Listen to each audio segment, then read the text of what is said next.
Sean bienvenidos a un nuevo capítulo de este cuento. En el capítulo anterior dimos cuenta de las pruebas que Kaylee tenía para mostrarle a nuestro protagonista, así como también notamos las conclusiones a las que llegaron estos dos. Pero, ¿qué nos mostrará ese tercer capítulo respecto a toda esta intriga? Vamos a descubrirlo.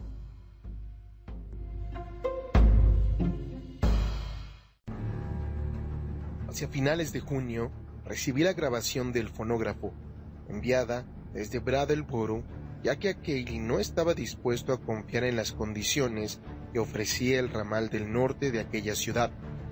Había empezado a experimentar una sensación creciente de estar siendo espiado, la cual se agravaba cuando se perdía alguna de nuestras misivas, y hablaba mucho de las insidiosas acciones de ciertos hombres a quienes él consideraba agentes y artefactos de los seres ocultos.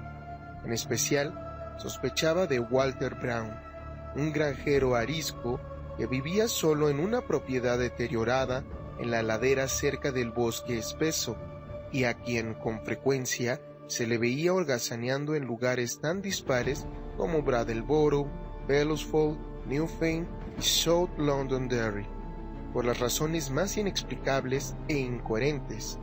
A Kaylee estaba convencido de que la voz de Brown era una de las que había escuchado en ciertas ocasiones en el bosque, teniendo una conversación atroz, y alguna vez encontró una pisada o un zarpazo cerca de la casa de Brown, lo cual podía tener un significado de lo más ominoso. Curiosamente, la marca estaba cerca de una de las pisadas del propio Brown, la cual apuntaba en dirección a la primera. La grabación, entonces, llegó desde Brattleboro, a donde a Kaylee condujo en su Ford por las sinuosas carreteras solitarias de Vermont, y que ahora no se atrevía a conducir a Townshend para ir por suministros si no era a plena luz del día. No era provechoso, repetía una y otra vez, saber demasiado, a menos de que uno viviera demasiado lejos de aquellas colinas silenciosas y problemáticas. Decía que pronto se mudaría a California con su hijo, aunque le resultaba difícil dejar el lugar que conjugaba tantos recuerdos y emociones ancestrales. Antes de probar la cinta en una máquina comercial que pedí prestada en el edificio administrativo de la universidad, repasé con cuidado toda la explicación vertida en las diversas cartas de Kaylee.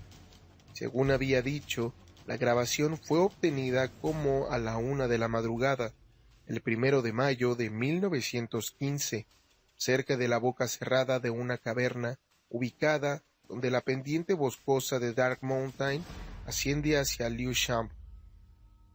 El lugar siempre había estado inusualmente plagado de voces extrañas, razón por la cual él había llevado el fonógrafo y el dictáfono y el cilindro de cera en espera de resultados. Experiencias previas le indicaban que probablemente la víspera de mayo, la abominable noche de Sabbat según las leyendas europeas ocultas, sería más fructífera que otras fechas, y no lo decepcionó. No obstante, resaltaba que nunca más volvió a oír voces en aquel lugar en particular. A diferencia de la mayoría de las voces que pueden oírse en el bosque, el contenido de la grabación era casi ritualista e incluía una voz manifestante humana que a Kaylee nunca ha podido identificar. No era la voz de Brown, sino que parecía pertenecer a un hombre de mayor erudición.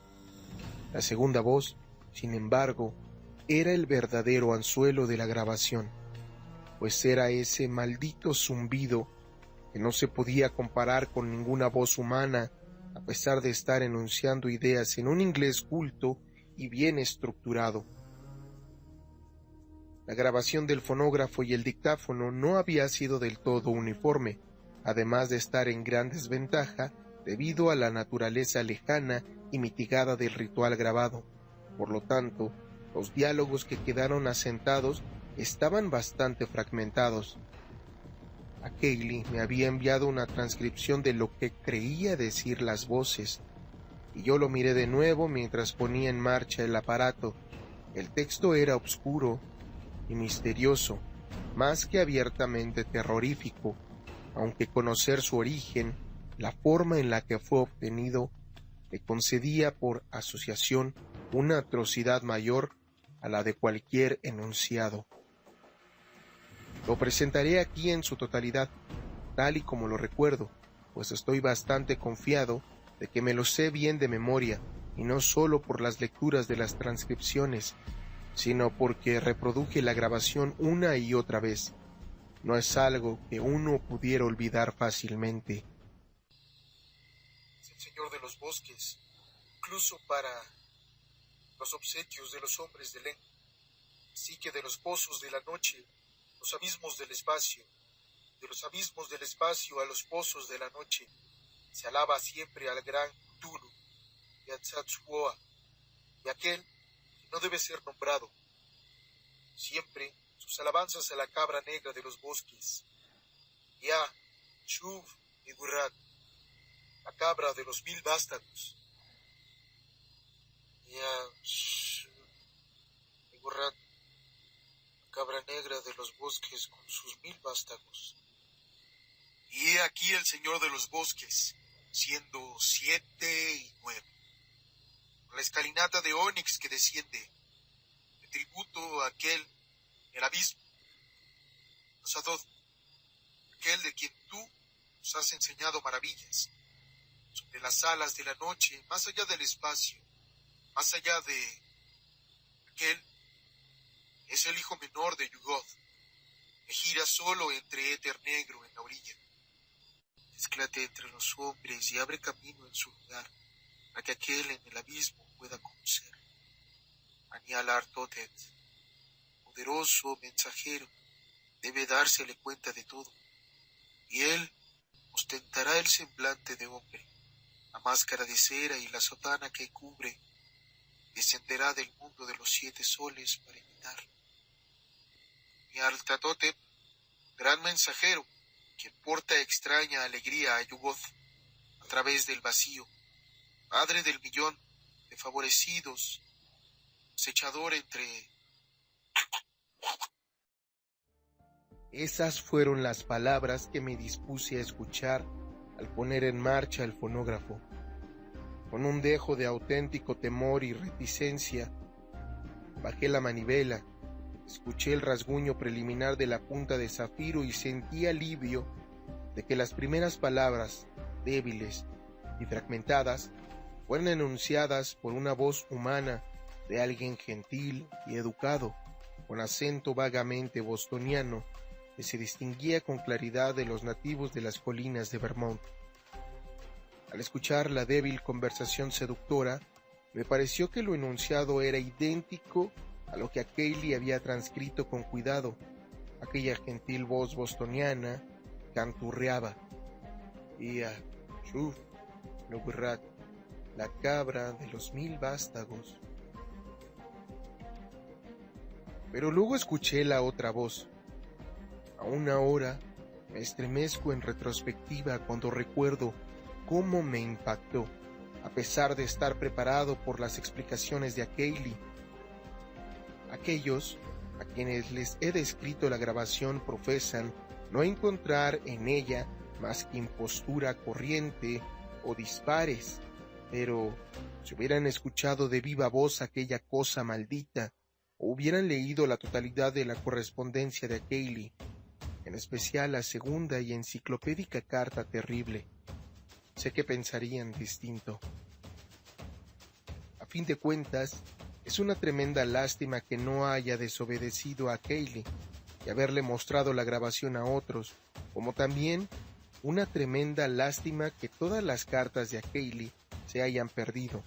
En mi opinión, con la impresión de la primera mano que me dejó la grabación y el contenido que tenía del contexto y las circunstancias circundantes, el sonido de esa voz era monstruoso. Rápidamente contestaba a la voz humana de forma ritualista, pero en mi imaginación se convirtió en un eco macabro que se abría paso por abismos impensables, desde infiernos siderales inconcebibles.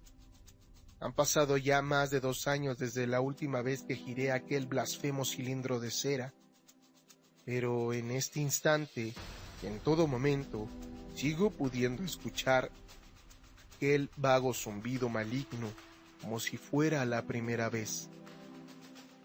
Ya, Shuv, Logorat, la cabra negra del bosque de los 1000 vástagos. Aunque aquella voz siempre retumbaba en mis oídos, aún no soy capaz de analizarla lo suficientemente bien como para hacer una descripción gráfica de ella. Era como el sonsonete de un repugnante insecto gigante, modulando con pesadez para dar forma al habla elocuente, a una especie no perteneciente a este mundo, y estoy del todo seguro de que los órganos que lo producían no podían parecerse en nada a los órganos de la vocalización humana, ni a los de ningún mamífero. Su timbre, tono y matices lo ubicaban fuera de la esfera humana y terrestre.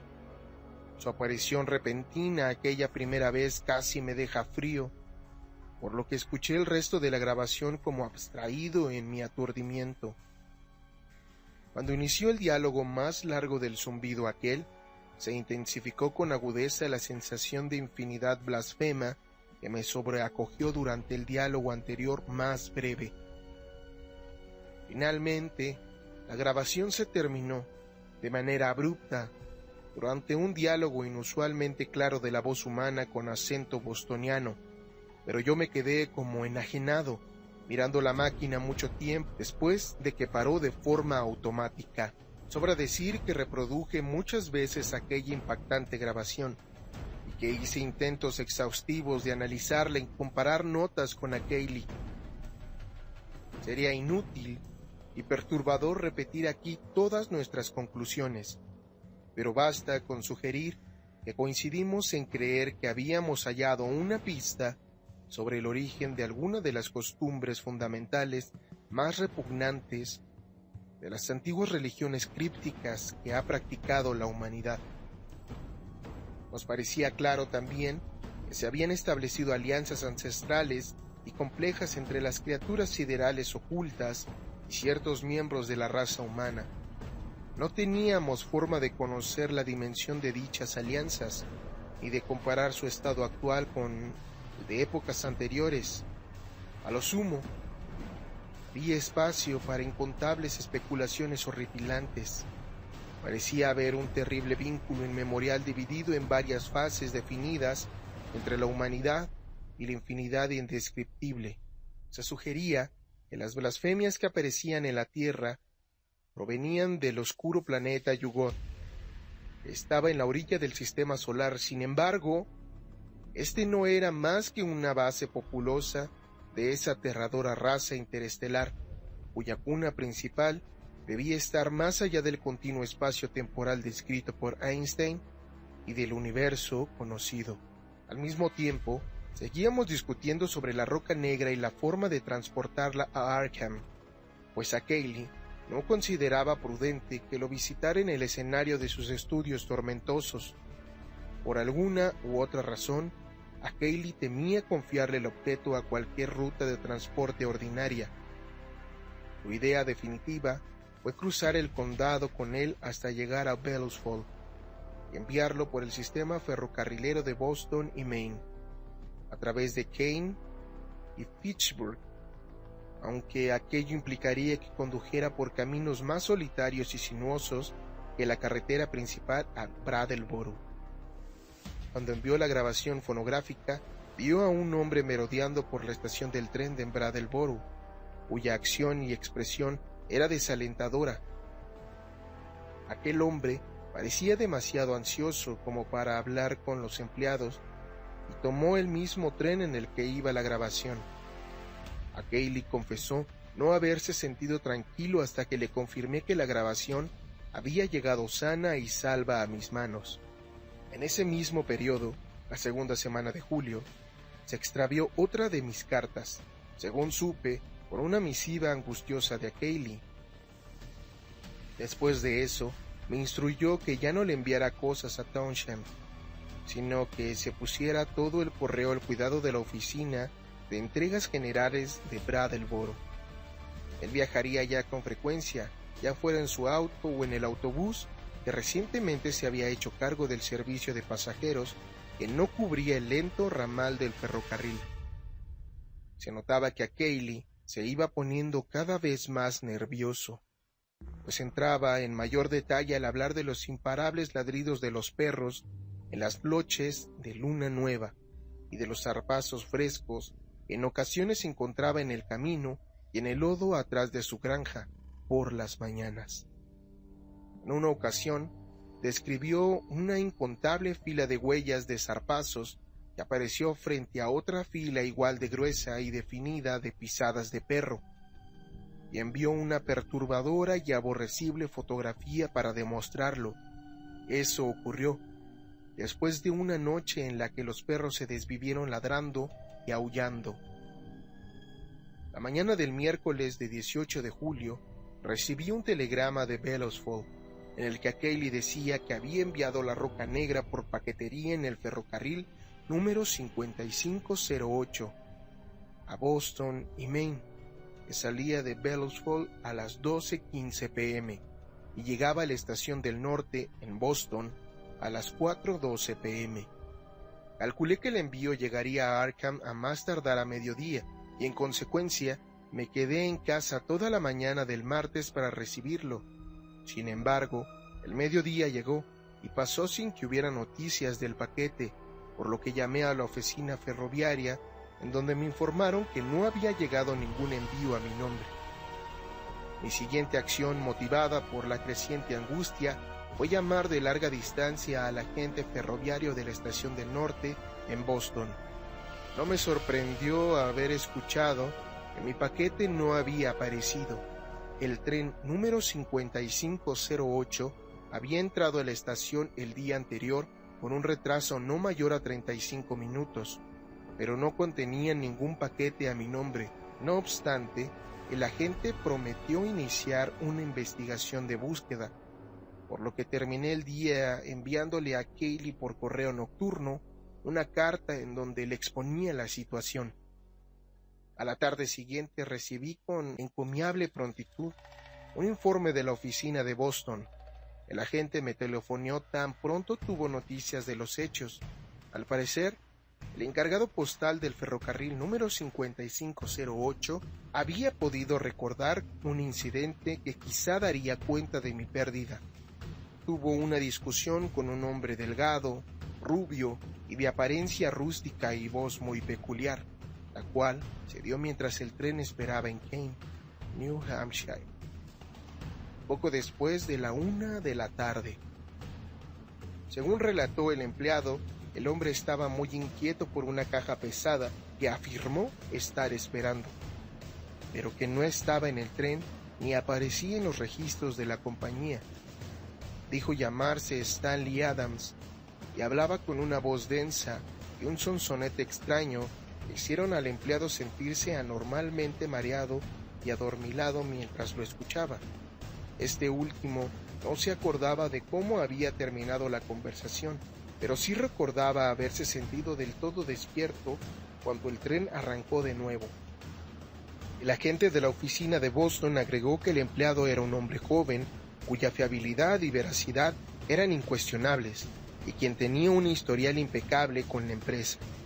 Esa tarde viajé a Boston para entrevistarme en persona con el empleado, luego de que la compañía me diera su nombre y dirección. Era un muchacho honesto y simpático, pero no podía añadir nada más a su recuento inicial. Extrañamente, no estaba muy seguro de poder recordar a aquel extraño si lo viera de nuevo. Al darme cuenta de que no obtendría más información de él, volví a Arkham y pasé la mañana escribiendo cartas a Kaylee, a la compañía ferrocarrilera, al departamento de policía y a la gente de la estación de Kane. Sentía que el hombre de voz extraña que causó ese efecto tan perturbador en el empleado debía haber jugado un papel esencial en tan ominoso suceso, y esperaba que los empleados de la estación de Kane o los registros de la oficina de telégrafos pudieran decirme algo acerca de él y sus motivos para acceder al tren, cuándo y dónde lo hizo. No obstante, debo reconocer que todas mis investigaciones fueron infructíferas.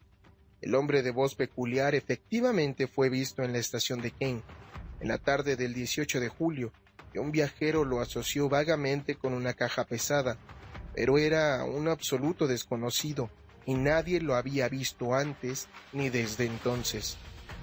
No había visitado la oficina de telégrafos, ni recibido ningún mensaje hasta la fecha del que se tuviera conocimiento, ni había ningún mensaje a la oficina que pudiera ser considerado notificación de la llegada de la Roca Negra en el tren número 5508.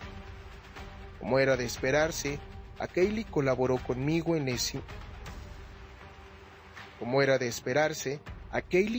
conmigo en las investigaciones e incluso viajó personalmente a Kane para interrogar al personal de la estación. Sin embargo, su actitud frente al suceso era más fatalista que la mía. Parecía considerar la pérdida del paquete un presagio amenazante de tendencias inevitables, y no tenía esperanza alguna de recuperarlo.